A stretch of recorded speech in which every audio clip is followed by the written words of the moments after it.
കായിക മേളകളിൽ കുട്ടികളെ ഇറക്കി പ്രതിഷേധിക്കുന്ന സ്കൂളുകൾക്കെതിരെ ശക്തമായ നടപടി സ്വീകരിക്കാൻ വിദ്യാഭ്യാസ വകുപ്പ്. കഴിഞ്ഞ കായികമേളയുടെ സമാപന സമ്മേളനത്തിലെ പ്രതിഷേധങ്ങളിൽ അധ്യാപകർക്കെതിരെ വകുപ്പ് തല നടപടിക്ക് ശുപാർശ ചെയ്തു. കലാകായിക മേളകളിൽ കുട്ടികളെ ഇറക്കി പ്രതിഷേധം സംഘടിപ്പിക്കുന്ന അധ്യാപകരെയും കുട്ടികളെയും വരുംകാല മേളകളിൽ വിലക്കുമെന്നാണ് വിദ്യാഭ്യാസ വകുപ്പ് ഉത്തരവിലൂടെ അറിയിച്ചിരിക്കുന്നത്. കഴിഞ്ഞ കായികമേളയുമായി ബന്ധപ്പെട്ടുണ്ടായ വിവാദമാണ് ശക്തമായ തീരുമാനങ്ങളിലേക്കെത്താൻ സർക്കാരിനെ പ്രേരിപ്പിച്ചത്. നവംബർ 4 മുതൽ 11 വരെ എറണാകുളത്ത് സംഘടിപ്പിച്ച കായികമേളയുടെ സമാപന സമ്മേളന സമയത്ത് അധ്യാപകർ കുട്ടികളെ ഇറക്കി പ്രതിഷേധിച്ചുവെന്നായിരുന്നു ആരോപണം.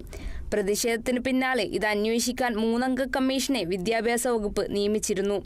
ഈ കമ്മിറ്റിയുടെ ശുപാർശ കൂടി പരിഗണിച്ചാണ് സർക്കാർ ഉത്തരവായി പുറത്തിറക്കിയത്.